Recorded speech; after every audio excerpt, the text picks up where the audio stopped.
Today on the show, a guest who is, quote, all about the he said, she says bullshit, end quote. A man forever indebted to the Nookie, but he's no chump.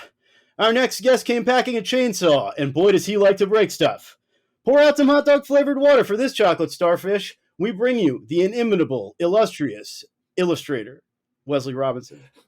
Yes, we actually wrote. There was far too many Limp Bizkit.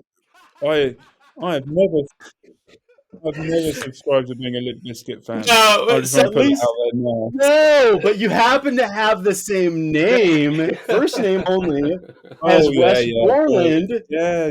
Oh God. So see, we are go deep in our research. My God, we must have looked up so many different things to know this about you. That your first name is Wesley. Yeah, it's shallow. You've gone deep there. You've gone deep. At least you didn't walk out. Right. Yeah. Mic drop, leave interview. No, don't worry. My sentiment to goatee metal rap is pretty poor at best, really. Yeah, same. So as anyway, we're not for anyone. Yeah, let's move past that. All right, yeah. Rolling. Right. Yeah, we are rolling. What? Oh, God damn it. How's it going today, Wes? It's all good. I just on that subject, I was in a drum and bass metal band around that new metal scene of the time in the UK. I was very much on the drum and bass side of the metal band. I think I was kind of solely trying to supply the drum and bass element. Okay, gotcha. Yeah, I was deep into the scene at that period. But anyway, yeah, there you go. As a side. No, that's fantastic because so hang on. Were there new metal bands in the United Kingdom, or was it a American phenomenon? It was a weird one. It was like there was a kind of a fledgling, well, not fledgling, skate. There was a skate scene in the UK. Sure. And, Green Day were kind of ruling 97, 98. And then there was that kind of, all these kind of new metal bands started to come through. And some of the skate kids took to that new metal scene. And that's what kind of carried through to the early noughties. So we had things like Ozfest. You may have seen recently on Instagram a lot of photos of Ozfest, turn of the millennium. Oh, I went. I did go. I did go to Ozfest. Okay, not the Milton Keynes one, or were you in the UK then? No. I was in the US. I'm in Virginia. So we had the Ozfest, and it was at Milton Keynes, which is famously described by the comedian Bill Bailey as Satan's lay-by, which is a pretty accurate description of Milton Keynes. But yeah, so all the kids in those photos from Milton Keynes Bowl at that time were basically the kids that I was hanging around with. I never went to Ozfest because I wasn't really deep down a metaler. But I was more into my hip hop and other stuff. But yeah, that is the look. That was the look of the UK. If you weren't dressed like that, you were dressed in Burberry and you had a Nike cap and you were trying to kind of somehow intimidate those new metal kids. That was basically the setup of that time. I just have to say, my memory from Ozfest is this, and I'll be brief. It was 100 degrees, and they were charging $8 or $10 a bottle for water. Jesus Christ. Yeah, it sounds like Reading. They just wouldn't give it away. Yeah, and I'm in middle school, and I'm like, excuse me, I know for a fact that it is a Maryland law. You must dispense water. You must dispense water if there is a bathroom, which there is. They don't give me the water. Anyway, we're in the pit. I don't know who's playing. It's the Chariot or one of these bands, they're really going at it. And this guy is in the circle pit in a black leather duster with a gas mask on. Yeah, and that sounds he's running right. in circles. Yeah, he's going. and then he just like drops to the ground, this enormous man, and like the pit like stops, and everyone, it's a nice mosh pit. Everyone is like, "Are you okay, man?" He doesn't get water. He just keeps going. Oh man. That's Yeah, us. I Maybe like think oh we may have five. been a hardier breed back then. Yeah, yeah, definitely. Us, geriatric millennials. I was smoking Benson and Hedges cigarettes, 100s. God, you were Disgusting, vile. I have to say, sounds like you were preparing yourself. Sounds like you were preparing yourself for your time in Swansea, really. Right. Oh my God, yeah. Well, we can talk about Swansea. Yeah, sorry, I'm going well off. No. It's your show. It is your show. Yeah, well, I do want to say, it's detriment. I hope that this is the first and only. Oh, sorry. I have to preface the statement by saying I know we just brought this on ourselves, but I really hope that this is the only amount of new metal discussion that ever happens on this show. Yeah. LIMP Biscuit is right here. Oh, God damn See, it. I was hoping to do the whole. I was hoping to do the whole verse from Roland on air. It was very good. Who? Fred? You. Bet you're better than Fred. To be fair, I definitely am better than Fred Durst, but I think that everyone we've had on has been better than Fred Durst. Yeah, that's fair enough. He was the first. But I can bring it back round later to the Osiris D3 if you want to kind of make that connection later on. Oh, yeah. I like this. I like this. Yeah, okay, cool. Right. I'll get into clothes mode. Yeah. Well, that's only the tangential thing about the show. Anyway. Yeah. Wes, dude, where are you from and where do you live now? I am from a town called High Wycombe, which is... So if you imagine London, it goes London, Greater London, which is like the suburbs of London. Mm-hmm. Then you get like maybe 10 minutes of grassland or green belt, where they try not to build anything. And then you get all of like the towns, that kind of satellite towns around London that begin. And High Wycombe was kind of famously a town that rehoused a lot of the worst families or worst areas of London kind of post-war. Okay. So it's a town that was historically been there a long time, but a lot of housing estates were built up in the post-war period. And that's kind of where my family found themselves. And this is like public housing in America. Yeah, right? big public housing estates. And I'd sent you those photos showing...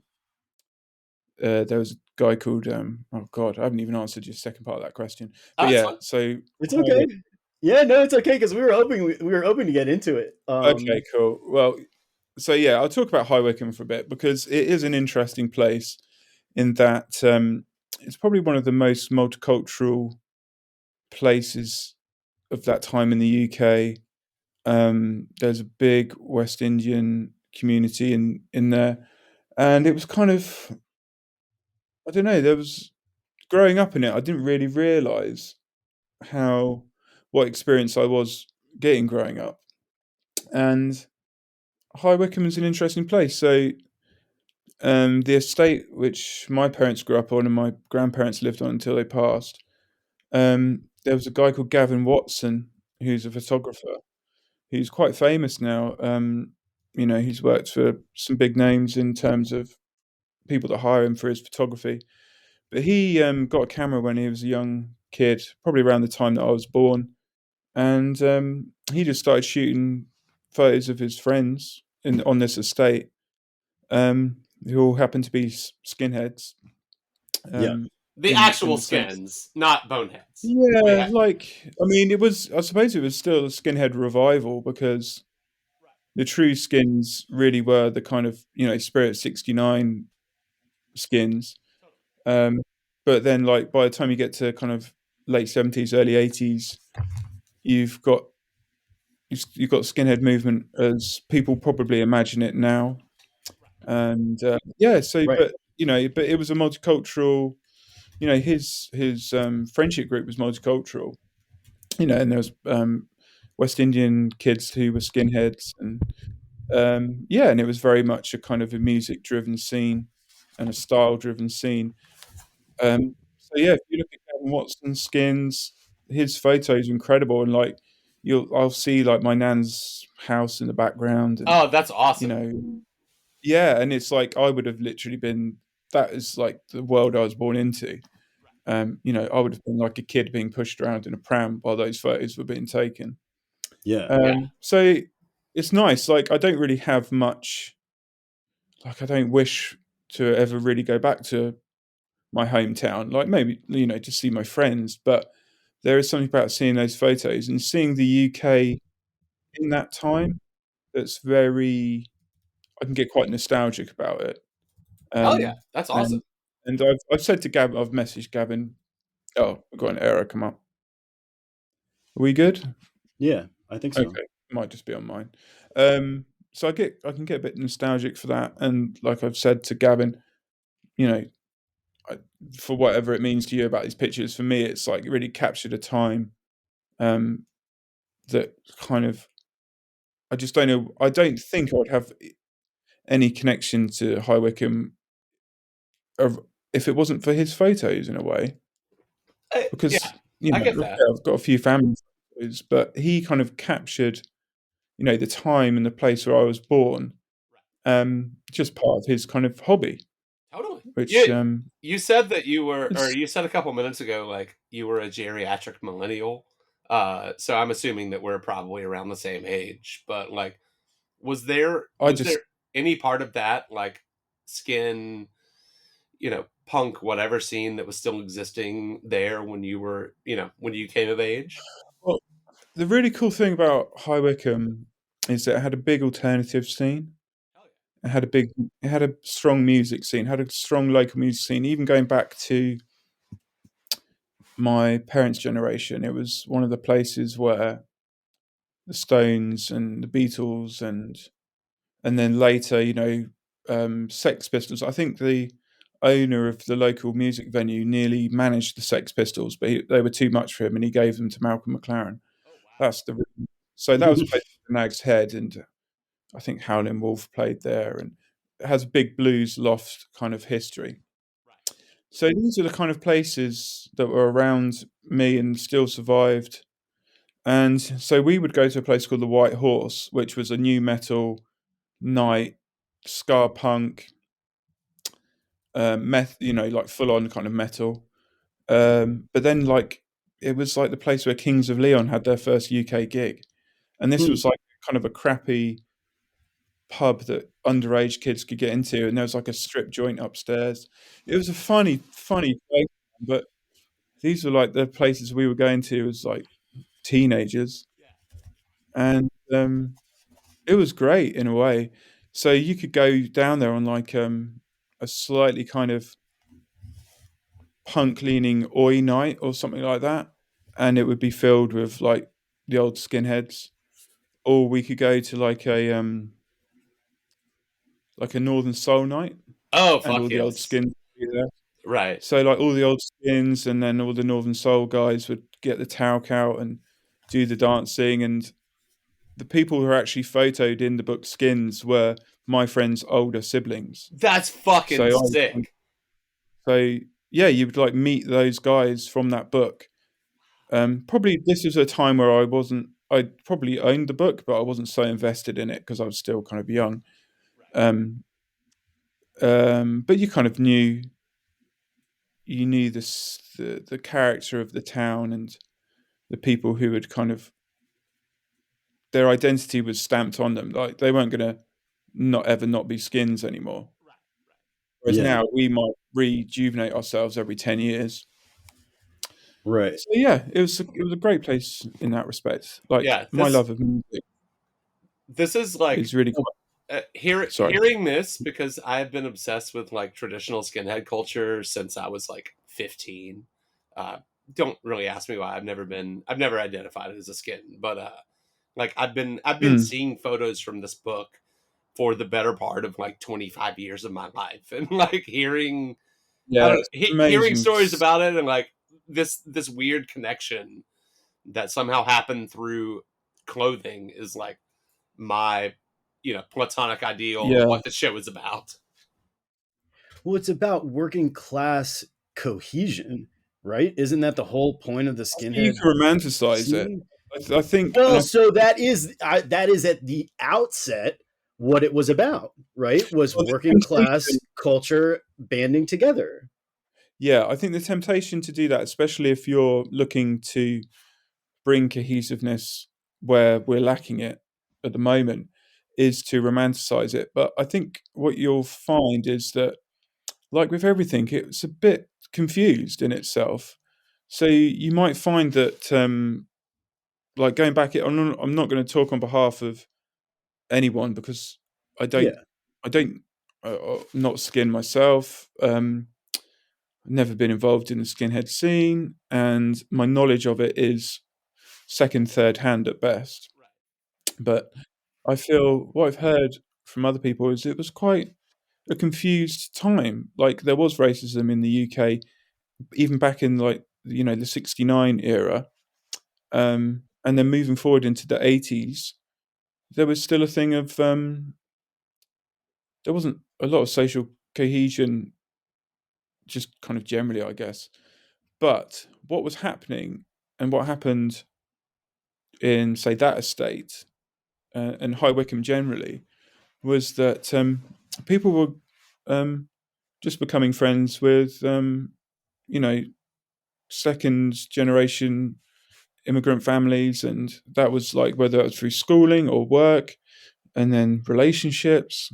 And, so whether you're skin or not, the working class people were intermingling and finding their own kind of voice with each other. And obviously, Jamaican music was so powerful. It just was attracting anyone, really. Uh, and I think that was making the way that West Indian people were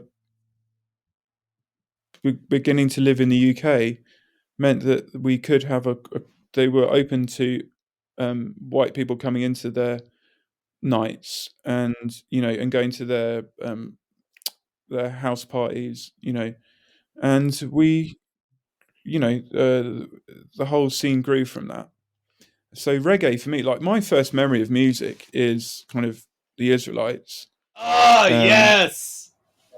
Decca, like you know, and like reggae is so infused in the music I love, which went on to be like kind of hardcore drum and bass, jungle music. sure. You and going even into the dance scene of the UK, there was a big cohesion of identities which were not for many years getting on too well together. And then by the time you come round to the rave revolution and the dance music revolution of the late 80s, again, Slough, High Wycombe were the epicenters of this because there was such racial mixing anyway from the working classes. So, and even Gavin Watson then went on to document the rave culture. Right. Um, so I come from a place which is really steeped in subcultures, working class subcultures, and music revolutions, I would say. Fuck it. So yeah, High Wycombe is a bit of a dive, but it did grow a lot of interesting movements and or was part of those larger movements.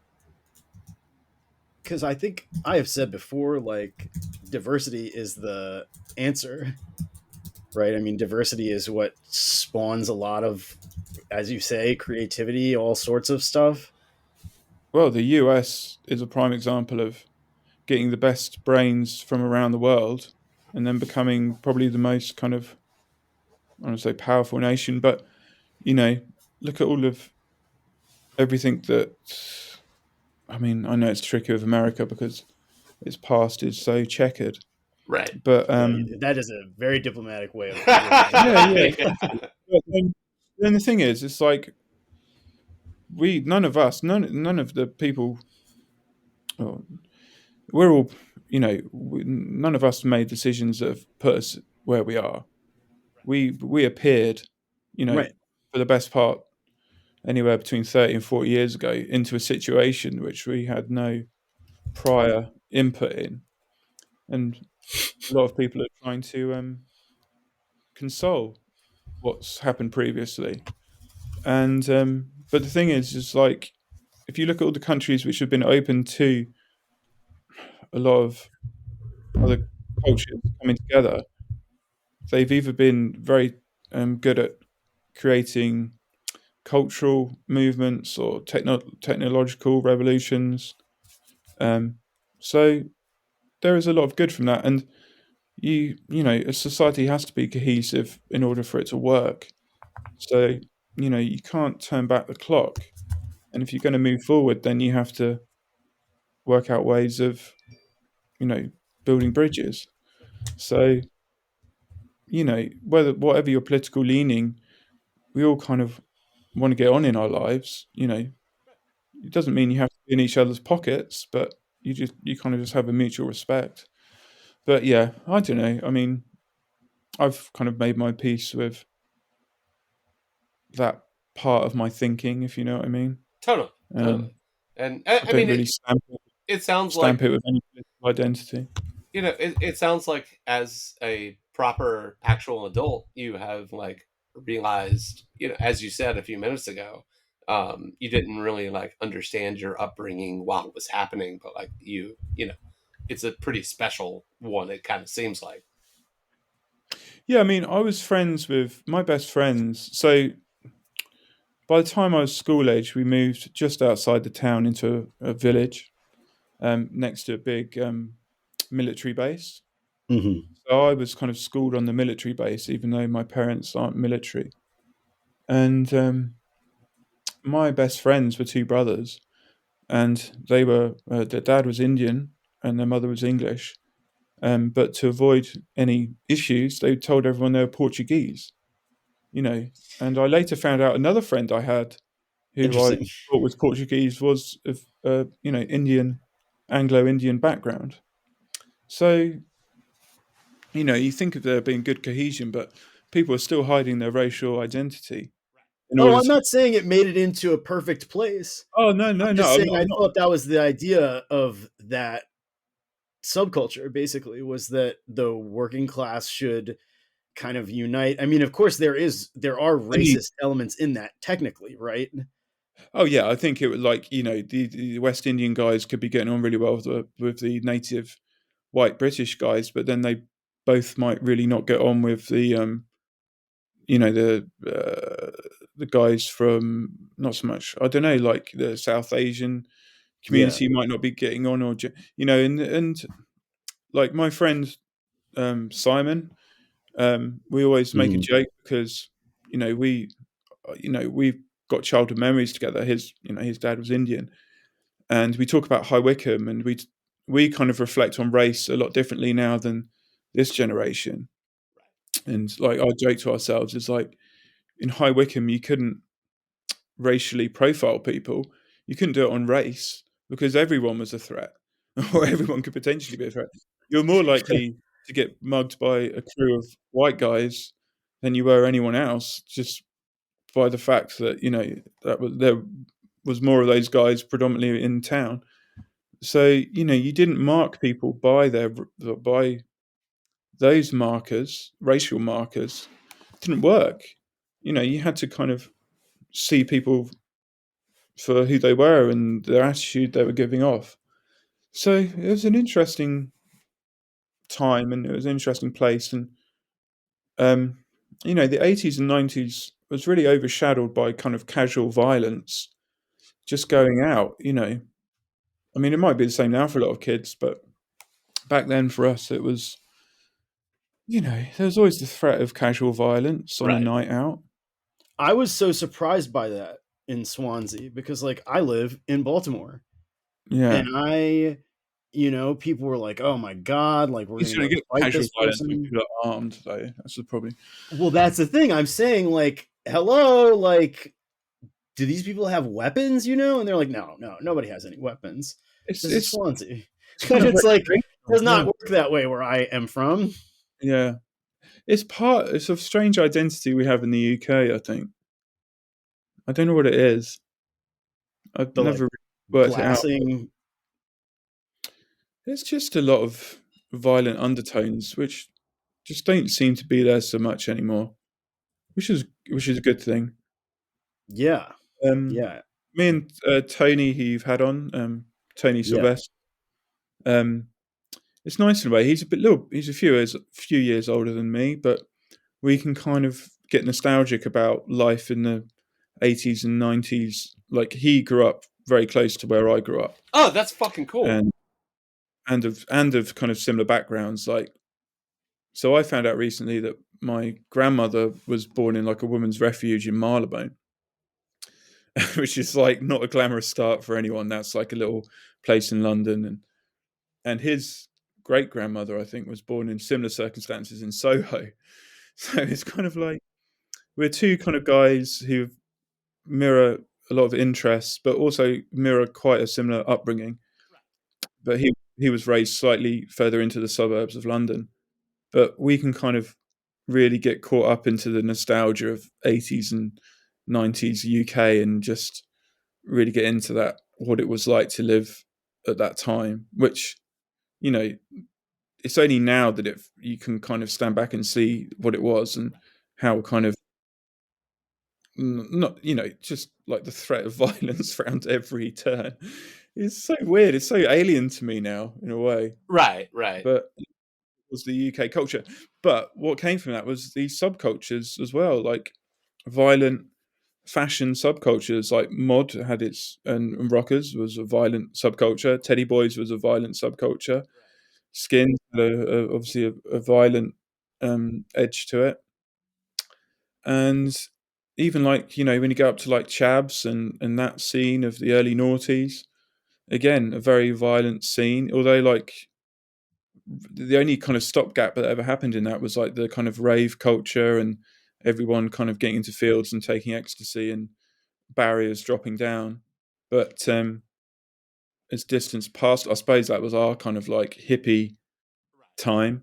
But as like That's how the interesting. I hadn't came into the drawn that 60s, line, but the yeah. noughties came into the 90s, and yeah, like I don't know. It's the UK is a very interesting place, and It truly is. how it connects with fashion and music, which I feel is slightly lost now. There's not so much connection with fashion and music. You can get like menswear guys that are like all looking really smart and turned out, but they've all kind of tatted up and listening to like hardcore, but it doesn't necessarily reflect the menswear. That's not the luxury menswear scene, scare the crap out of most guys that might go down the row. But then, you can't judge people just because they're into like classic menswear. Everyone's going to come at it from a different angle. But Well, and it's also the status quo, right? Like classic traditional menswear, whatever you want to call it, is like the clothing. I think Tony has a good way of thinking about it. It's like if every area or every country has its kind of like its cuisine, then the British cuisine in terms of clothing is classic, British menswear, and it went on to inform a lot of other menswear in the world. So, you could say it's kind of like the first floor of menswear, but then equally, we live in a much more global society now, so it's kind of that's kind of changed. You get companies that push kind of classic Arabic clothing, like Jabs. Like that's a company that do hijabs, but also do like kind of streetwear and stuff like that. So Yeah. it's a little, I don't know. I'm going to say it's dated because I think it's still important that the UK is recognised for, you know, classic British style. But it's funny now, isn't it? Because there's so much wealth in different parts of the world, and they all have their heritage and what they feel is a clear representation of what menswear should be. But for us guys, where we live and our kind of history, you know, those tailors on Savile Row are, if you're interested in menswear, that's where you go, and that's what you kind of fanboy over, or Italy, or you know. Well, I just mean like in terms of acceptability, I guess. Uh, Like the term, like you can be wearing a suit for the most part anywhere in the world and you'll Mm-hmm. be fine. People would Yeah. be like, oh, there's this guy in a suit, like that person is fine, right? Whatever. Whoever is looking at that person, they're Yeah. not All the best concerned about that shoplifters person. will be wearing suits, I promise you. From my 25 years of retail. Like, if you want to know where, yeah. All the like, yeah, like anyone dressing in that way, you just don't even clock them. Like Right. it doesn't set off an alarm. It's like an invisibility cloak, to borrow It something is from in a another weird, Brit. in a weird way. Like, I understand the angle of what you're trying to say now, and I would 100% agree. And I think maybe that's why when you, especially men, come of a certain age where they feel like they want to kind of engage now in kind of respectable society, they will start to look to menswear as especially when they become more professional. They'll Well, in a lot of places, you're forced to wear that clothing by Yeah, your work's dress code. yeah, exactly. And then you don't want to. I think that's a good time then for you to know what you want from menswear, because if you're suddenly told you have to wear it, and you know that you really don't like wearing a suit, but you don't like wearing a suit because historically you went into a shop and it had like built up shoulders and you look terrible with built up shoulders, um, then it would only be through your research that you would find, oh, there's a natural shoulder. Oh, actually, if I put this jacket on, it's like unstructured and it feels comfortable, and I don't look like I'm got these like massive shoulder pads under, and so you'll find all the different languages of menswear and all the different histories of menswear if you feel so inclined to. If you don't, you'll just follow whatever fashion is, and you'll be passable in what you're wearing for your job, but you might not feel at home in it. So I think some people maybe think, okay, I've got to wear these clothes, but I want to feel me in them. And then they'll explore kind of menswear and tailoring and find what what is me in that kind of language, um, which is what I did to a degree, but I think I'm still too casual, really. It comes and goes. But I know it all. I've sold menswear. I used to do formal hire for like events. I did like ascot hire. I used to dress in top hat and tails and do like kind of wedding fairs and stuff. Do you know what I mean? I like, Really? yeah, I fitted people for like some of the poshest, biggest weddings. Like in Versailles. Like, if I've been engaged in that high end menswear and ready to wear. Not so much like bespoke, but ready to wear, but high end. Like, I've worked in that area. So it's good in a way because I feel like I know it all and I've lived it and I've experienced it and I've owned nice suits and I've worn nice clothes. But at the end of the day, I probably wouldn't reach for a suit, to be Yeah, honest with you. I'm in the same boat. Worked Well, in I mean, worked in that for a long time. Really, like, you've seen the sausage being made. yeah. I mean, I don't know if it's that necessarily, but like, it's fun, but unless I have to like wear it at this point, I'm just kind of like, I'll throw on a flannel, a hoodie, and some like work pants and boots, and that's where I live. Yeah. And I would say as well, it was really appealing at a time because it was accessible. It's become less and less accessible as time's gone on, and especially in terms of the second-hand market for menswear. It was very easy to pick up a lot of Ivy stuff, and I could get Ivy stuff from the US sent relatively cheaply to the UK. And then over the last 10 years, that's just become harder and harder, Yeah, God, as well as international prices. shipping is the worst. Yeah, it's just gone crazy.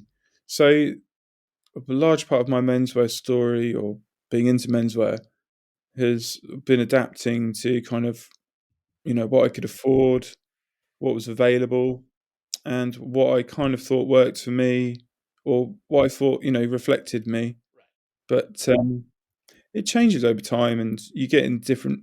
Like, I think someone like me who's creative, I like to explore different ideas and different looks and things like that. And it's like, I wouldn't say that I ever feel like I'm acting. I'm just kind of bringing to the front different aspects of me, really. So I think maybe that's why my output's so varied as well, is because I don't really lock into necessarily one or subscribe to one kind of church, I guess.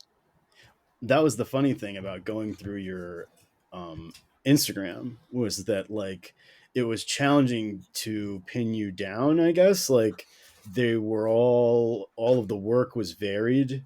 All of the work, I like you could tell it was you, but it was still varied enough that it was like, how does he manage to do all of this? Yeah, I think I often think of that as being like a negative, because when I see the people that become very successful in what I do, they have a very defined style and a character base that they repeat, and I kind of admire that for two reasons. It's very disciplined, and it works in the world we're in, where because there's so much going on. Like the best way maybe to like make your stake your claim is to repeat something with variation, um, so there's a consistency, and then people get hooked to that little consistency in their day, whether it's kind of like that guy from Barstool reviewing pizzas, or someone drawing the same character in hundreds of different outfits, but it's still basically the same drawing with the outfits changed. Um, it just it really helps in a world where there's so much information. Uh, Yeah, and it's not that doesn't make it good. oh yeah, but what's popular and what's good is sometimes the same and sometimes not. But it's kind of Often like a not the trick. same. Well, it's not even a trick. It's part. I It's a suppose. technique. It's a sales technique, you know? Well, It's about branding and yeah, recognition. that's what It's it is. It's all brand. capitalism driven. Yeah, goddamn capitalist. No, Well, and it is. And so it's like for me to say to you, my God, you're able to do all of these different styles. And to have you think this is a negative because you are not doing the same thing as everyone else is doing is like, this is a problem in our world. yeah, I know, but I have good people around me who I can have my doubts to, and then they just kick me up the arse. You know, Well, it seems to be working because you have done a lot of impressive work. thanks. Like, If you are like keister kick powered, you yeah, got it. yeah, powered Keep by kicking. kicking. Yeah, but that helps. That's why what you'll find, I think what I found with creatives is they have like they'll always have a little group of their team around them. So even if they're working as lone wolves, like I don't really work with other people. I'm beginning to now, but I don't really work in teams of people. I'm just hired as an individual. But I'll always defer any doubts I have outside to a few people, Yeah. and who typically work in the industry too, but are creatives who I trust their judgment more than I would kind of anyone else, including myself. But like in the same way that you can't see your own head, and you can't smell your own nose, you can't sometimes see your own work. Like, I don't know what my work. I can't even unless it's put like a number on it, like I've got X amount of followers or I've got X amount of likes. I don't have the objective distance on my work to really judge it. So I just kind of do it. I try not to think about it too much and just let what happens happens. And what happens with brands is they'll come to me, they'll want to work with me, and I can already see from the beginning that okay, like this style's not going to work with this brand. I need to adapt my style a little bit so it sits with their handwriting. So in that way, it really is a collaborative process because I'm really adjusting myself to fit the brand that approaches me. And I'm sure other people do that as well, but to whatever degree, I don't know. Like they'll probably adapt, like you're saying, their one trick or whatever you want to call it. I don't want to dismiss that because that's what I'd say is actually that's a disciplined kind of work or crafts person that can do that. But for me, like maybe my attention is deficit is too high to like feel like that's going to motivate me to work. Whereas I like kind of newness and discovery. So I'm more interested in when a brand approaches me, I'm like, cool, right? What can we do now? You know, and it Novelty can driven. be stressful. Yeah. Well, it's kind of up in the air, you know, and you have to have like quite a you know, if a brand approaches you and they're investing a lot of money in something, and you're kind of like out there, they don't know 100% what they're going to get. Mm-hmm. You know, it can be a bit of a gamble, but I've never kind of necessarily failed to any great degree in delivering what a brand wanted. You know, there's been a couple of times where maybe something hasn't been used, but I suppose that was earlier on where I was more inexperienced and couldn't adapt so well. But nowadays, I just feel like I'm ready for the challenge of whatever comes my way, really. Um, but yeah, so for me, it's two pronged. Like I do feel like you do need to adapt when people come and ask you to do stuff, and I enjoy that. So I don't mind changing up my style to fit what's needed. But you know, it could have cost me in like likes and followers, but you know, it's my profession. I I can make a living from it, Okay. so I'm kind of happy. Yeah, How long? Like you we know. do the stupid intros. Do people like them? We don't know, but we do them anyway. I'm Yeah, looking at your Instagram again now, Wes. I'm sorry to interrupt you, Matt, but like, so there are these portraits, bunch of randoms, right? Which like it's not the same style as your normal art, but they are still really good and like really interesting. You could tell this grandparents one with the yellow glasses is just wonderful. So um yeah, good on you. That's what I have to say about it. you know, I it's I just feel like more and more the whole thing with doing anything is just getting out of the way of yourself. Um, you know, there's so much neurosis in a creative person's mind anyway. You don't really need it. I think if you just get into a space where you just create, like for me, I just put on music or I'll put on like Alan Watts and he'll tell me that everything's, you know, not real anyway, so don't worry about it. Or, you know, you can just you get into a headspace and what they would technically call a flow state, I guess, which is really difficult to do when there's a lot of pressure on you. But what happens is your muscle memory gets so good for drawing, you can kind of switch off and you go onto autopilot, you know, and then you present something and then someone will tweak it or ask for you to tweak it. And then it can get a bit tricky because you're taken out of your kind of flow state and then you're given direction. And then you have to kind of get back into your flow state whilst kind of adhering to like a list of changes. Right. Um, because if you don't, the work's going to suffer for it. Like the direction is probably correct, but then if you come out of that space and go into a more like box ticking state, you'll slowly see the work kind of lose its character and lose its punch.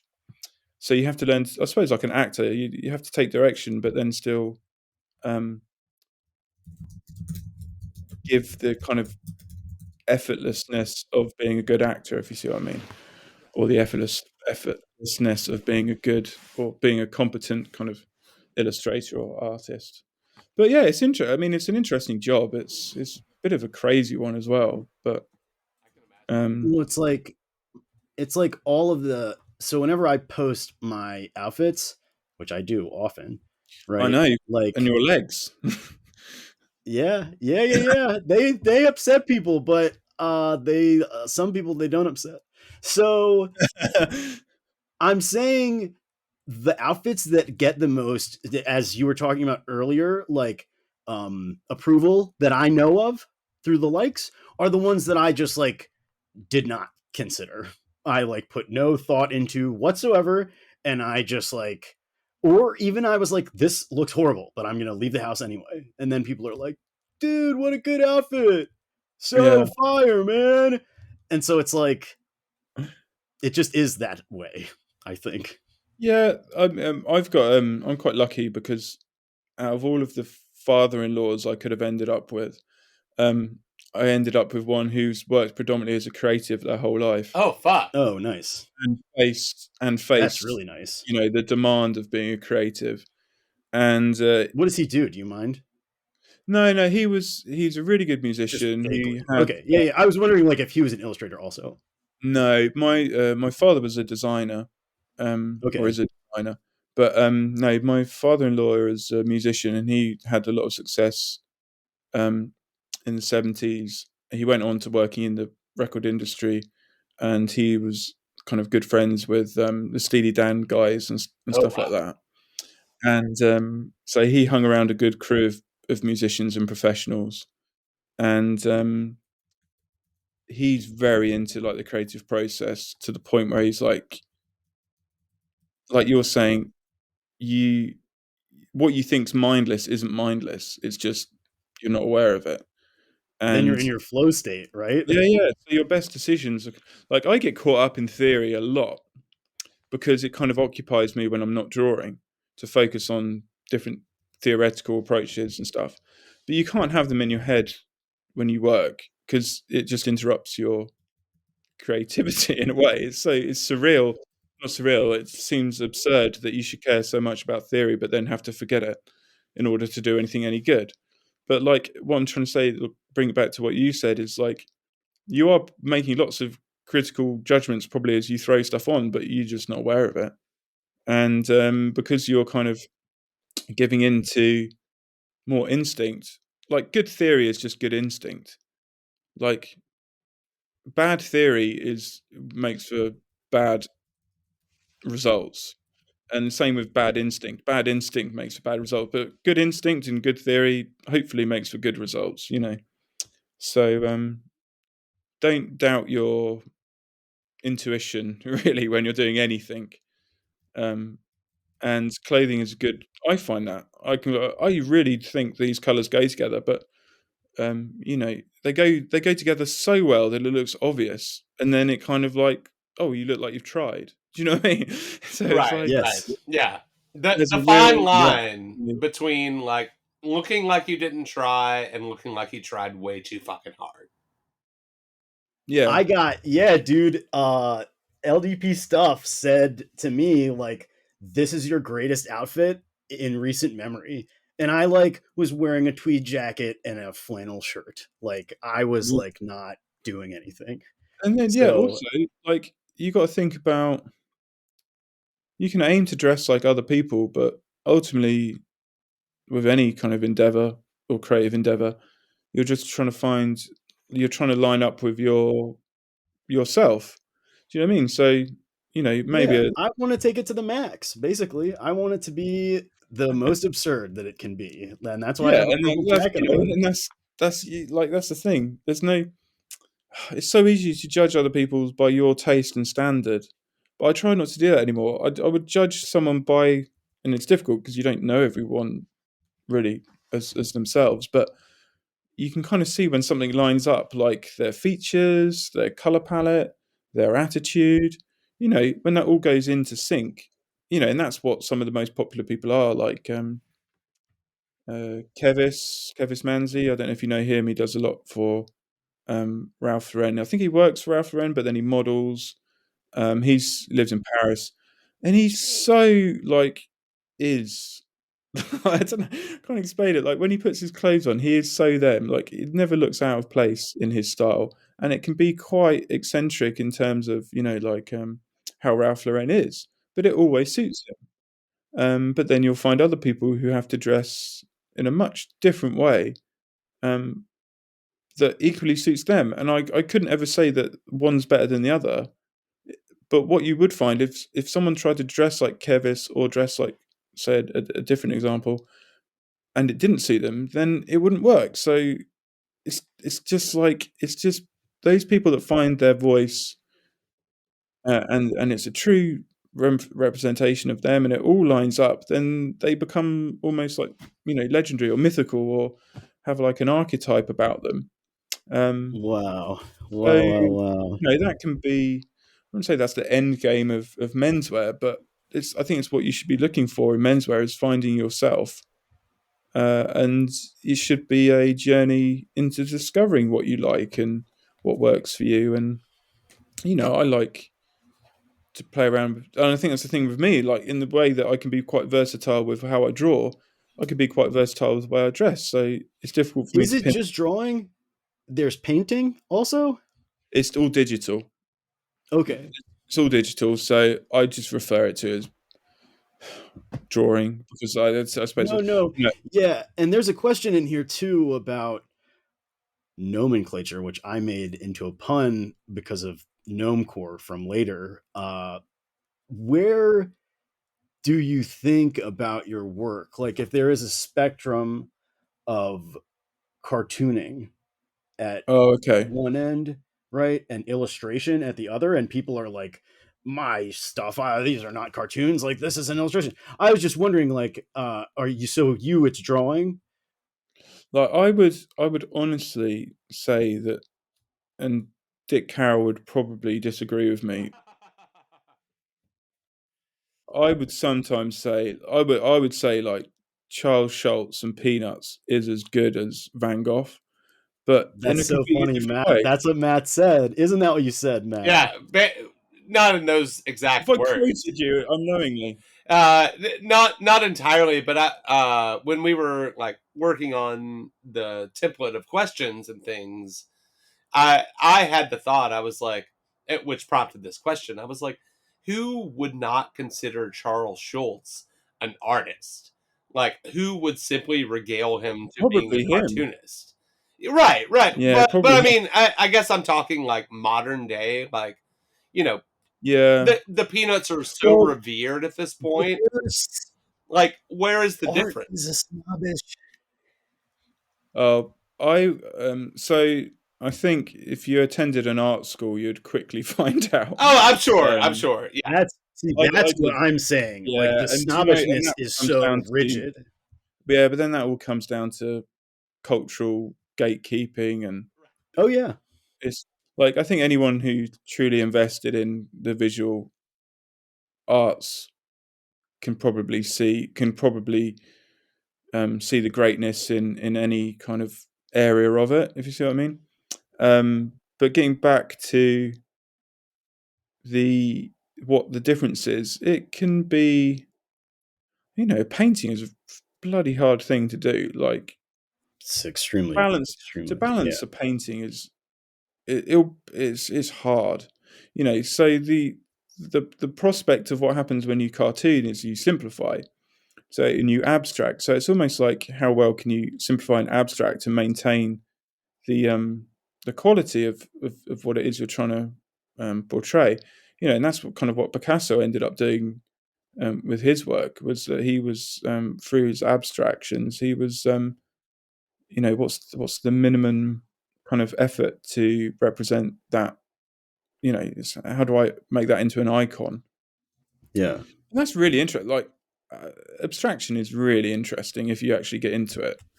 Um, Of but course. cartoonists, they're just kind of doing that anyway without even thinking about it. But then, there's a commercial aspect of it. So you couldn't necessarily say that a comic is high art, but then a graphic novel could probably become high art. But it's whoever wants to put the boundaries up, whoever wants to gatekeep, whoever wants to defend their little part of the world. And you know, I wouldn't say that they all demand the same skill set, because they're so varied in their skill sets. But ultimately, what makes it good at the end of it is, like you're saying, that someone's just lined up all these things in a row, which then make something that's kind of cohesive and perfect. And that can be a painter, it can be a cartoonist, it can be someone doing some weaving, whatever, you know.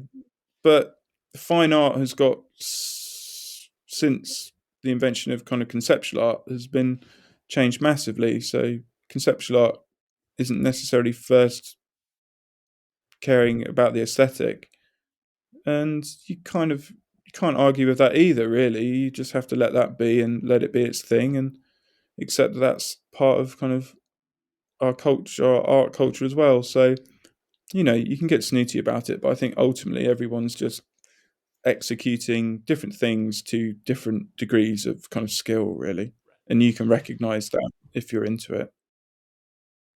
Do you have like a first drawing illustration piece of art that you remember being like incredibly proud of? Well, that's the weird thing as well. Like, I kind of draw through compulsion, and I rarely actually kind of. There's maybe like a handful of images I actually I feel any kind of like satisfaction with. But like a I true think, artist. yeah, but then it's honest. If I was like really up my arse, I'd think like everything I've done was great. And That would be shitty also. That would be shitty yeah, also. yeah, But it's exactly. like a Maybe I've gone spectrum. too far the other way. No one needs to But be it's that far not. up their own ass. No one. Well, I'm sure there is, but they're normally deluded. I think the problem is like, oh my god, I was going to get into it, but there's so much.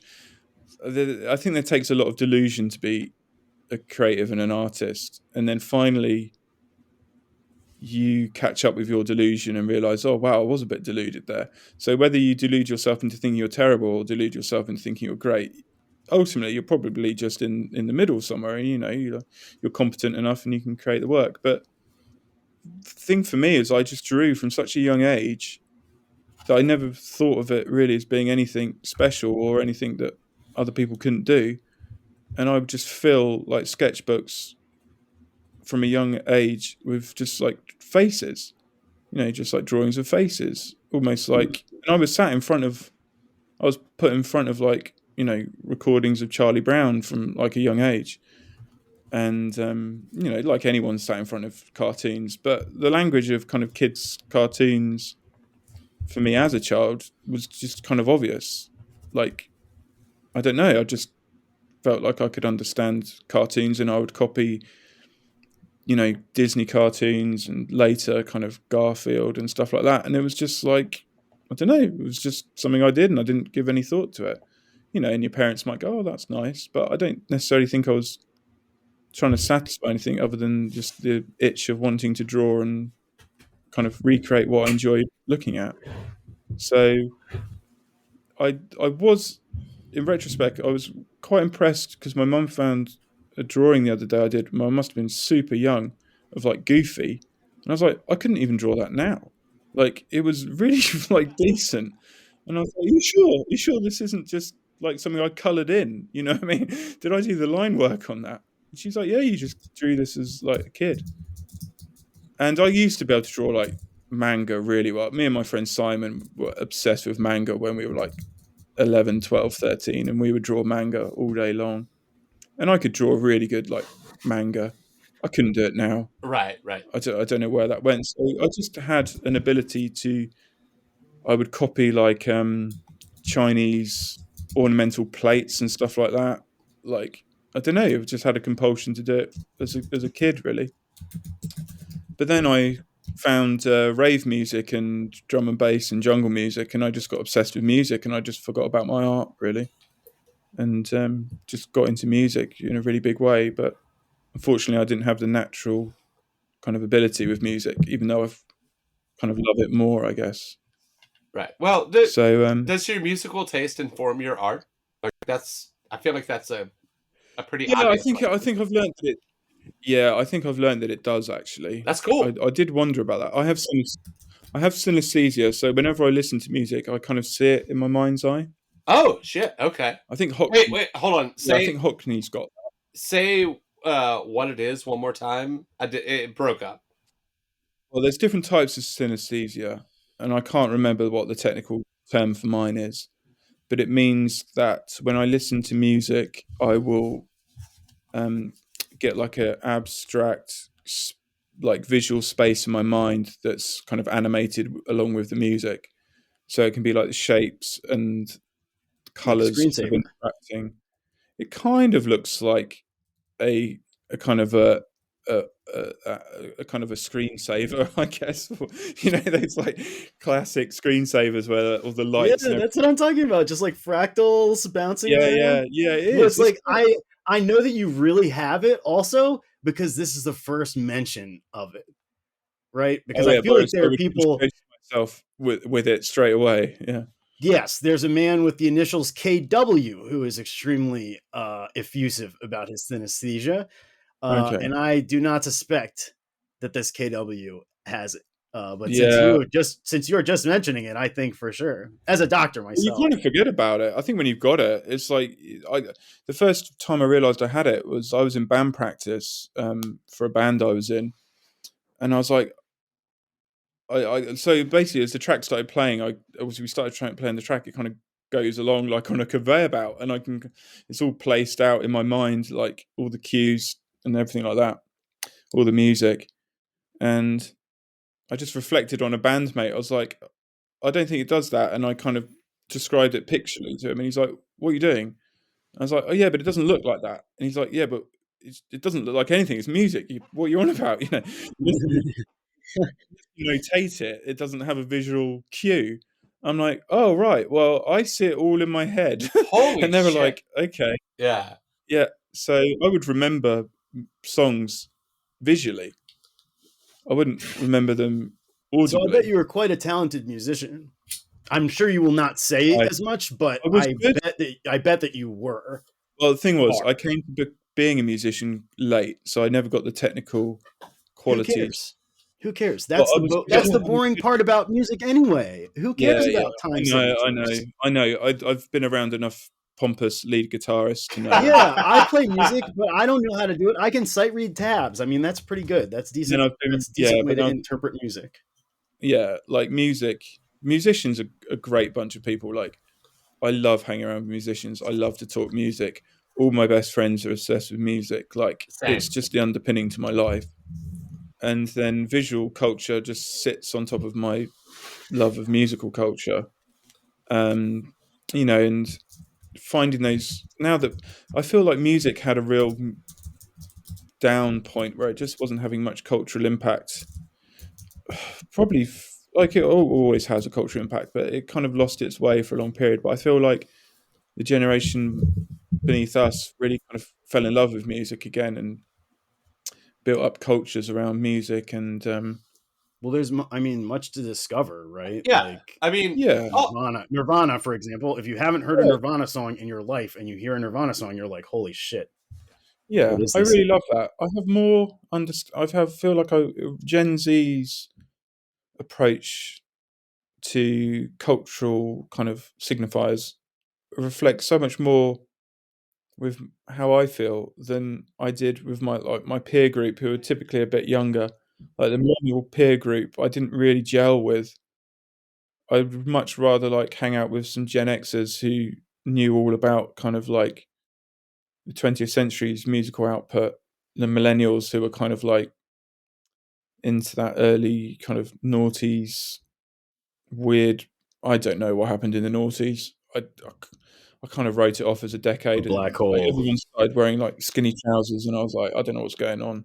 I kind of just tapped out for 20 years, and then all of a sudden, kids are listening to like Nirvana and drum and bass and jungle music, and I'm like, oh right, okay, cool, yeah, I know where we're at now. And yeah. Guess we're back to it. Yeah. got baggy, and I'm like, yeah, yeah, yeah. Hoodie's got baggy, and I'm like, yeah, yeah, okay, I know where we're at, and I feel like okay, I feel comfortable again Right. in my Yeah. I've had cultural surroundings. like I come out of the hardcore and the punk scene in like the late 90s, early 2000s. Like that was my shit. Um and I have a music, as you I think somewhat said, like music is my life's blood. Still to this day. Yeah, But I've had this conversation multiple times in the past like few months about the newer generation took all of the cool shit in for me, like in this particular scene. They took mm, all of the cool shit from when I was, young and into this and merged it with the cool shit that came before me that we somehow forgot for yeah, a while and is back to being like it's like incredibly diverse. Like super political and like, you know, just such a good representation of what that ethos is.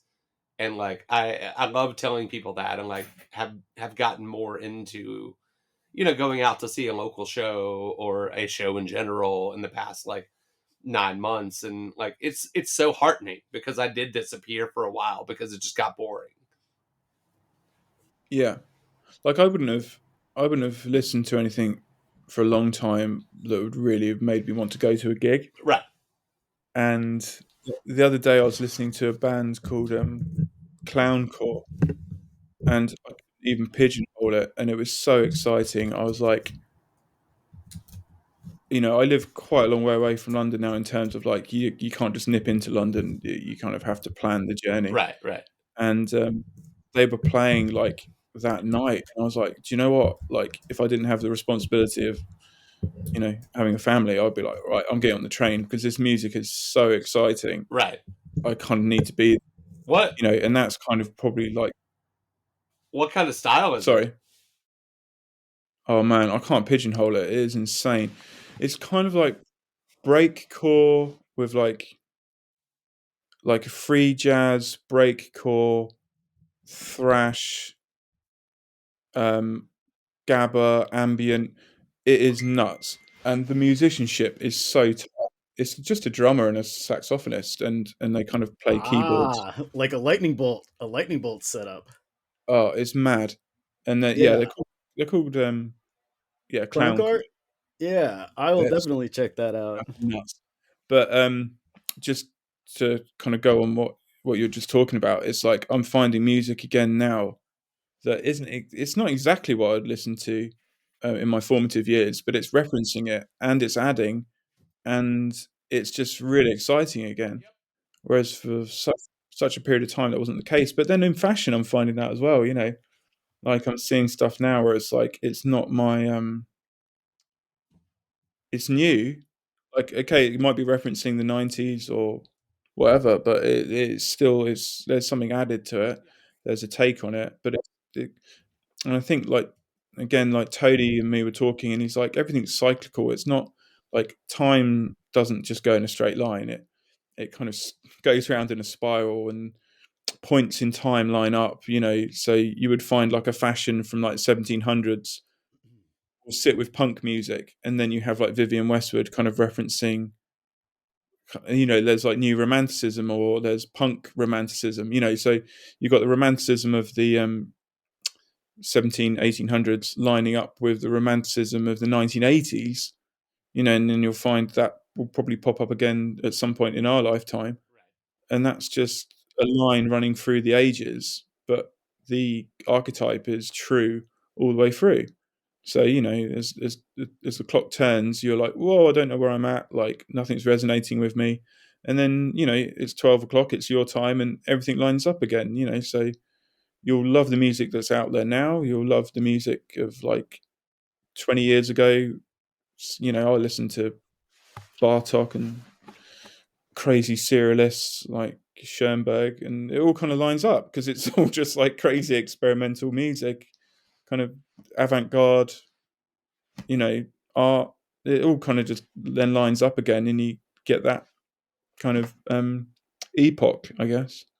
So I'm all Sounds like for, hip hop to me, yeah, yeah, right? I mean, it's like like that hip. has I mean, been the whole of that genre of music has been sampling and remixing and I can't, homages to can't, other.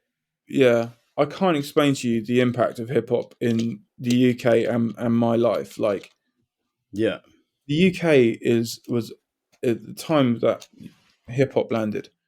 You know, I was a little bit younger, but by the late '80s, the UK was such a grey and dull and boring place. And then, like, you hear Public Enemy, and you're right, like, it's like, you know, it's like a riot going off. And right.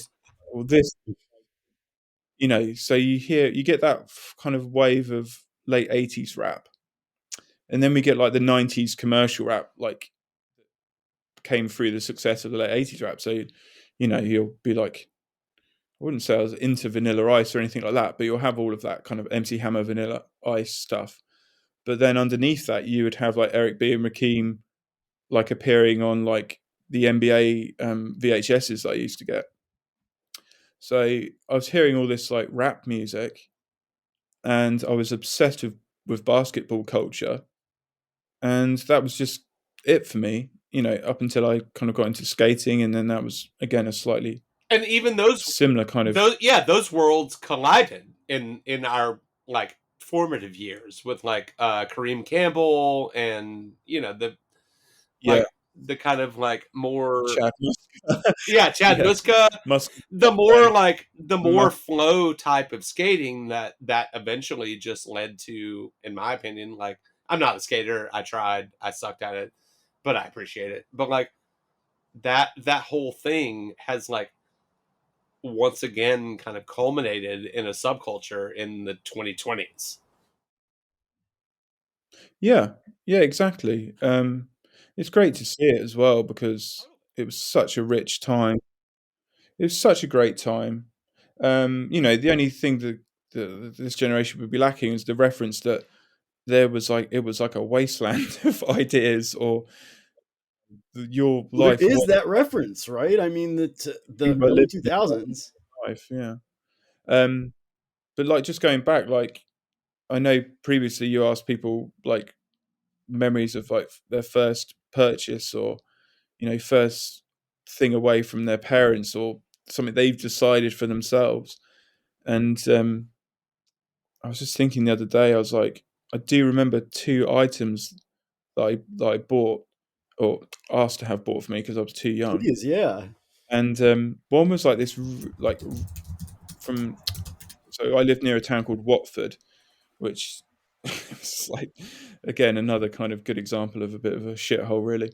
But rave culture. What happened? Like rave culture spawned a lot of these independent clothing shops, and you'd get a lot of like you'd get a clothing shop that would sell like rave clothes and like rave music, like jungle music or hardcore music or whatever. And it was a whole network around the country of these independent shops, and they might sell Stussy or they might sell like Carhartt. And I remember going to one of these and buying this like really loud, almost like a Peter Blake esque abstract illustration on like this hoodie, and it was so bright. But it was like, to me, it was just like it just set off like my kind of synapses, and I was like, yeah, I need that. And then in equal terms, I saw the Reebok Pump Twilight, which was like the neon yellow and Oh yeah, black and white Reebok yes. with the pump, and I was like, can I have them? And my mum was like, you sure you want them? Like I this was wonder what before. the original person who made the pump up idea is doing, Well, because there is a how very rich, genius. Well, or I expect that they're not as rich as they ought to be. well, yeah. The anyone that knows, like the painting is owned by the company, isn't it? Right, But right. there is a good. There's like on Instagram, you find a lot of old footwear designers who did all the classic kind of footwear that we kind of love. Just kind of like kicking about, kind of. Most of them are just into like hiking now, and Right, just like yeah. like living these kind of really cool. Well, like I would deem as being cool lifestyles in America, and they've got this like legacy of creating all this amazing footwear, but they just seemed like really kind of anarchic designers who have not really invested in the American dream and live really kind of removed and quite cool, humble lives, really. Good Well, for that's what them, I Yeah. say. I am yeah, 100% in support of these guys. yeah, I love it actually. I noticed as I've kind of got to meet people who are quite high up in the corporate world, they, especially in the creative corporate world, they seem to be the most kind of anarchistic, kind of like, um, I don't know, they're just, some people might think of them as being hypocritical, but I suppose they just saw whatever talent they had through to the end, and then didn't invest in the kind of smoke and mirrors of what it means to be a success in a kind of capitalist The rat race. regime. Yeah, so like Right. Oh they yeah. game, they kind of won the game, and they got their freedom to some degree, and now they can kind of tell you how ridiculous it is as a concept, but it kind of takes success to be able to do that, I guess. Yeah. Or otherwise you're just a man screaming on the street. Right. You're the guy. You're the guy holding the "End is nigh" sign on the corner of a busy intersection. Yeah, you've got two options if you're that character. Right. Yeah.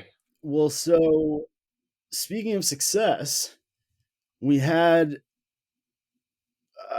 I guess, an unveiling on this show, an untoking, as I said earlier. We know that you have something you want to get off your chest or off your head. Yeah, well, I don't think it's not. I don't think it's had the cultural impact that deserves that introduction. But thank you. Well, that's the whole fucking point of the show. Yeah, that's why we got you on. God damn it. Yeah. No, well, the thing was, I love clothes, and I'm really into, like you say, subcultures and music, and my Instagram was just becoming so work orientated. I felt like I couldn't really explore much else and not ruin my kind of branding, for want of a better word. And again, people I talk to, like Tony and Dick, and we just talk like random crap for hours because we're all self-employed and we're all at home and we're all bored trying to do our work. And we gotta call up Tony one of these days. Yeah, so most of my life is kind of coming up with puns and stuff with Tony about anything. And this sounds like a fucking dream. Yeah, it's just this is probably the part of my job I enjoy the most. Really, it's just talking to other kind of self-employed people in their workday. Oh, buddy, yes, I'm gonna annoy the shit out of you. Gnomecore, obviously we all know, and I think like Dye Workwear coined Gnomecore like ages ago, but I never knew that reference. It's only when I started to, after I'd literally made the site and I started to research the name, did I find that other people had used it. So I wouldn't even necessarily say it's my joke. But we all have that anti kind of hipster thing where we don't like people wearing beanies up high above their ears. For me, like, I mean, there is that element, but then there's also like, I loved how people wore their beanies up really high in the 90s. You get good acrylic. Yeah. Hands up, like it's that it's that big L beanie, like yeah, exactly. Hell yeah. So I just kind of clocked that Gnomecore was beginning to become a thing because people were kind of referencing a lot of psychedelic stuff again. So like the mushroom was returning quite a lot to clothing, and in my time in the 90s, there was a lot of references to drug culture in the rave wear, and the psychedelic pans were coming back in, like the tie dye.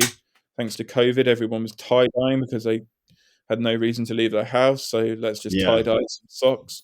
There was the Mr. Mort with his his Deadhead. Dead Styles, yes, hell yeah. So there was all these things kind of coming together, and which I do not like the Grateful Dead, but I do like tie-dye. I do like the Grateful Dead. Yeah, so there was all these things, and I was like, right, we're a divided house as ever on the Grateful Dead. I think I can gladly make you a list of my favorite Grateful Dead tracks, but I couldn't do a definitive rundown of the band. Same here. I do. Yeah, I'm not completely. I'm not a dead. Yeah, I'm not a deadhead, but I enjoy. It's the fans that spoil it. Well, And listen, I don't want to listen to someone who I love play music for 5 hours. But it's like, let's do this in 2 hours maximum. Fair enough. But then I suppose the concept of time kind of, when you take that much psychedelic substances, the concept of time kind of evaporates away. So you are left with like a 6-hour kind of gig. I'm very pro drug use. Right. Okay. Extremely pro drug use on this show. We know this. But I just I don't know. I mean, I don't want to what I don't want to do is go stand somewhere while I am taking acid. Yeah, I mean, again, you're there though. Probably wasn't quite a lot to do in kind of like small town America as the Grateful Dead came up.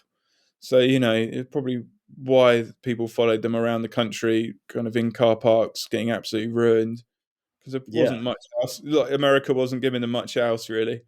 So And fair we're enough still on that. not. Fair enough. But yeah, so with Gnomecore, all I literally did was like, I was like, right, I don't want to. This isn't about me. Nothing I've posted has ever really been produced by me. I do some playlists.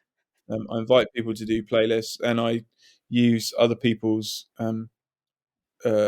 footage or not footage, or photographs. I ask them if I can post it, or if I can't get hold of them, I just post it and wait for someone to be angry at me. I try and kind of That's forgiveness, not permission. what I wanted to say. Yeah, exactly. I just wanted to express a part of fashion or whatever clothing that I was interested in. It didn't really sit with what I was doing as a professional, but I was interested in it, and I just wanted an outlet for it. I wanted to celebrate it, and I loved the kind of the ambient music scene that was kind of came up around the look as well. And I just thought, you know what, I'm just going to set up a page for this. Nice. And it just went crazy. Like GQ interviews, like people trying to get like a Wall Street Journal interview out of me. But I think we ended up selling that to like Airmail or something like that. So, and the whole thing was like, I didn't want it to be fronted by me. It was nothing really to do with me other than I was just compiling. You gotta get like a hype man. You gotta get somebody telling you like you are the fucking shit. Like, go do whatever you want. Well, that would be nice, but here I am. Well, the thing is, like, if you get some success, and that success you've been really interested in getting, and it does come. I know it's a bit of a cliche, but it often feels quite empty. And then you pine for a time where what you were interested in wasn't tied to success or getting paid or anything like that, and you kind of yearn for like a simpler time. So for me, like Gnomecore was a simpler time where I would have just been that person who was just posting up on the internet stuff they loved and enjoyed, and not looking to get anything back from it. And then like there's been times where I was like, should I commercialize this group? Should I do some merch? And everyone's like, yeah, do merch. And I got really close to doing merch, and I've always kind of stood back from it and thought, actually, no, do you know what? Like, I can keep, and I was like, oh, this is growing really quickly. And then all of a sudden I'm like, oh, I'm back in the game. I'm back in the rat race. I'm trying to grow this group. I'm trying to, looking at monetizing all the things I was like, didn't want to do by starting this group. And now I just treat it very, summer wasn't like a huge time for wearing knitted clothing, unless you want to kind of quickly dehydrate. I will say, so will say, plenty of people still rock the fucking beanie in the summer here, and it drives me absolutely up the wall. Well, I bought a cotton beanie because I wanted to be true to what I'd set up, and even a cotton beanie had me like dead. Yeah, dude. I don't know how they do it. Like, I'm a hat person. I wear a hat literally every day of my life. Yeah, I live in hat. But Jesus Christ, but it's 95 degrees, and you're wearing a fucking beanie. Like, what the fuck are you doing? That's dedication, Matt. You gotta suffer for fashion. No, not in this way. You know that better than most. I don't. Yeah, no. I mean, sweating for anything bad. I don't suffer for fashion. It just is bad. Like, I live in fucking Atlanta. It's gonna be 9,000 degrees, and I'm gonna sweat my ass off whether I'm wearing a t-shirt or a very light outer layer that keeps me from getting sunburned. So you might as well wear a toque. Just throw a cotton toque on. Okay. Fucking putting a beanie on. Like, I'm already hot as shit. That's just gonna like wearing a cotton hat. I know what I'm getting you for Christmas. I'm gonna fucking I'm gonna. You've got to be sensible with your fashion choices, and I would say the environment dictates a lot of that. Yeah, totally. Anyway, so it slept for a few months, and I didn't really do much of it. And now, like, beanie weather's returned, so I'm just trying to turn my hand back to promoting it. And there's a lot of fashions coming through, which are very much leaning into that kind of look. Yeah. But Yeah, it just comes a point, and I did thought of just like ending the group, maybe just turning it into like more of like a forum based thing. So it wasn't me like leading it. I just felt like I just wanted to break it up into let people kind of just have their fun with it without me kind of being like a gatekeeper to it or anything Right. like that. Yeah.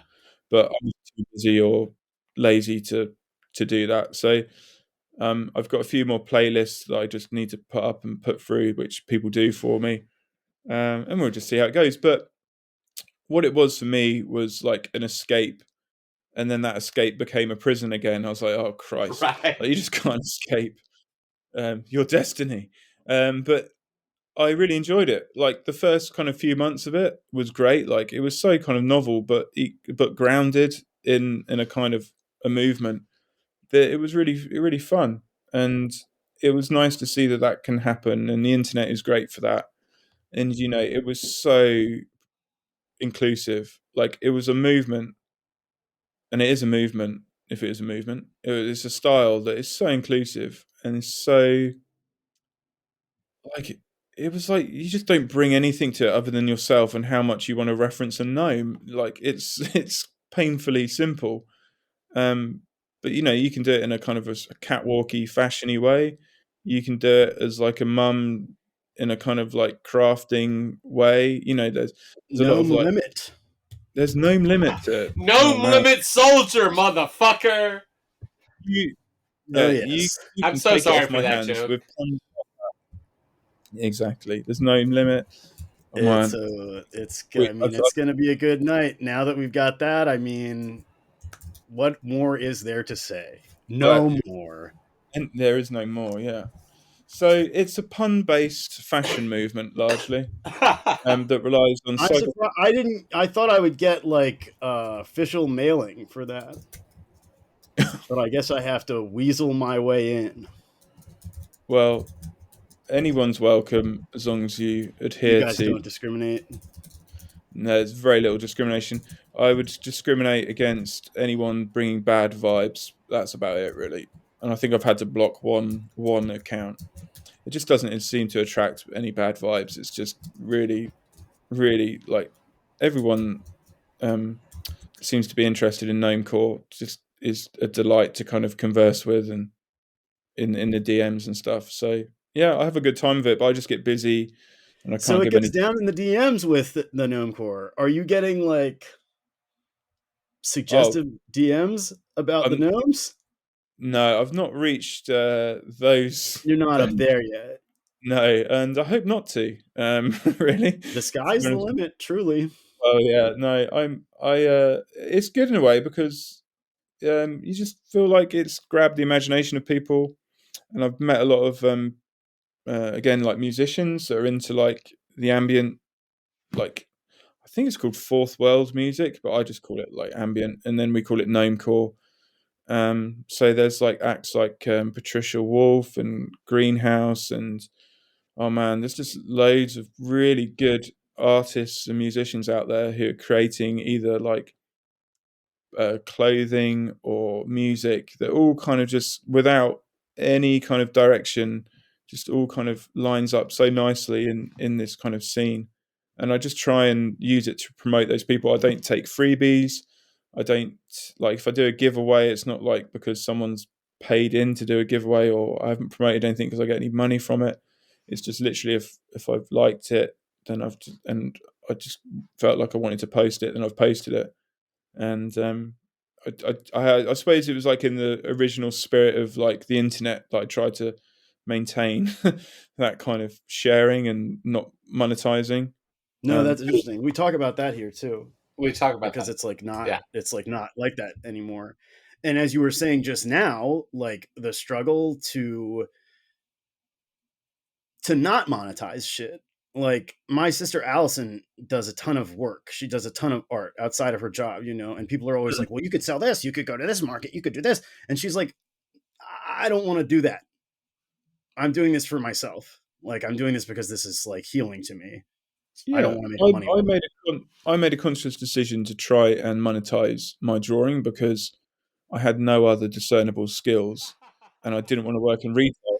And yeah, well, nothing against it, but I'm saying there are cultural forces yeah that make it more or less non-optional. And you have to take into account that, like, you know, Wes, with you particularly, the Gnomecore thing is like, it was something fun that you started.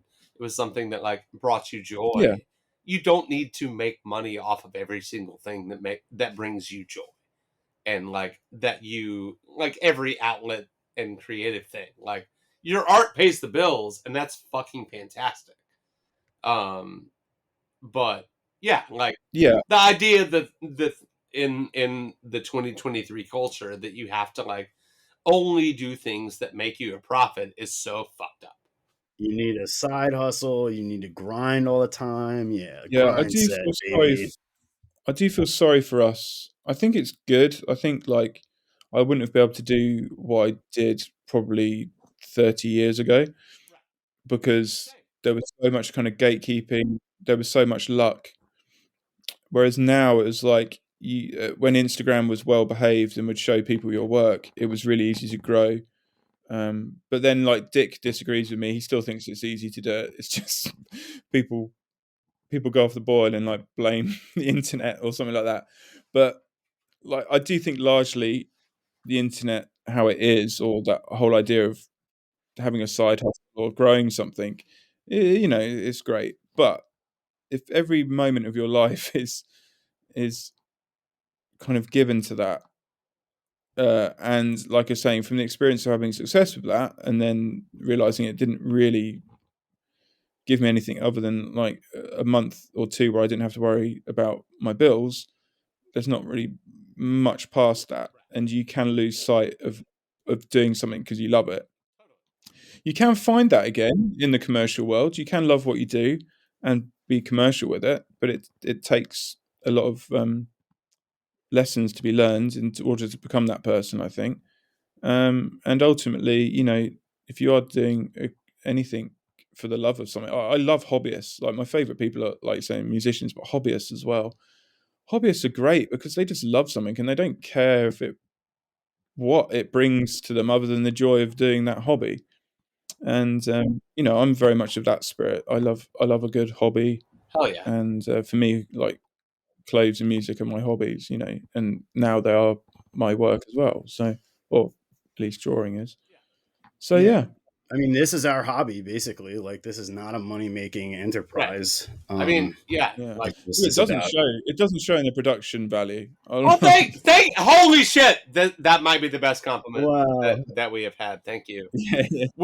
It's a running joke that we're just constantly trying to sound better, because we have definitely had some episodes that sounded like absolute dog shit. But this is the whole... Like, I listened to the first episode, and I'm, like, amazed that people listened past that. This is the challenge that recording a all-remote podcast is. But we love doing it. Yeah. Love talking to people. Like, this lets us talk to people across the ocean, which is cool. This has been fucking great today, dude. Thank you for coming on. Yeah, this was amazing. Yeah. No worries, guys. Yeah. I feel the fatigue of, like, a film that's gone over its allotted time. So if you guys are feeling that too, no, dude, I'm ready. We could talk. I don't know if anyone will listen, but we didn't do like more than half of the questions that we wrote. But it was fucking fantastic. We have plenty. Yeah, it was amazing. This was, like, really, really good. I think this I'm here for as long as you want me. You don't have to call it time now, or it's up to you guys. But I'm happy to go on because I'm self-employed, so it doesn't really matter what time I wake up in the morning. Well, it just means that we'll have you back on in the not so distant future, and we can talk more about. Okay. Yeah, we could have Tony, Dick, Wes. Oh, dude, that would be fucking fantastic. Yeah, I mean, those guys. I've met a lot of people in fashion and clothing and whatever, and menswear, without, like, getting up their rear ends too much. Like, both really considerate guys, both very helpful guys, for no reward to themselves at all. No, kind of like you'll meet people and you think you're friends with them in the industry, and like everyone's got their own trajectory, but like some people just hang around and you end up with those people that just kind of love clothes for the sake of clothes. And that's what those guys are, and that's why they're so interesting to listen to when they talk about clothes, because they love it on that level. Dude, they're not kind of that's the whole point. Anyway, Those are the people we want to big talk to. my two and and it's nice because I think, like you're saying, I listen to your podcast and you find those people and you get them on, and then I listen to an hour and a half of their experience of clothes, and it's completely different than mine, but it all goes to create the culture of it. Totally. So good work. You're doing Thank you. You're doing good Thank work. you. All about the fucking culture, baby. Yeah, it is. Exactly. It's for the culture. It's for the culture. Yeah. Wes, we always like to give a guest a chance to shout out what they want to. So have at it. Well, I've only got an Instagram, and most people know it. But you should still say it. Come look at it. Say it. I would promote my stories over my Instagram feed. Yeah, I same. really put a lot of time into my stories. Same. You'll see photos of the Great British countryside. You'll hear some very progressive breakcore music if I've decided to post that. Skateboarding, snowboarding, and a little bit of kind of menswear. All in my stories. All it's to be enjoyed. _Wes_art. Yeah. Yeah. And so you know. Yeah. And then we'll post that, of course. We will post that, of course. Of course. Thank you. Yeah, thank you so much. Yeah, and thanks for having me on, guys. Of course. And I will continue to talk to you in our DMs, but keep it very unsordid. It goes down in the DMs. It goes down in the DMs. It goes down in the DMs.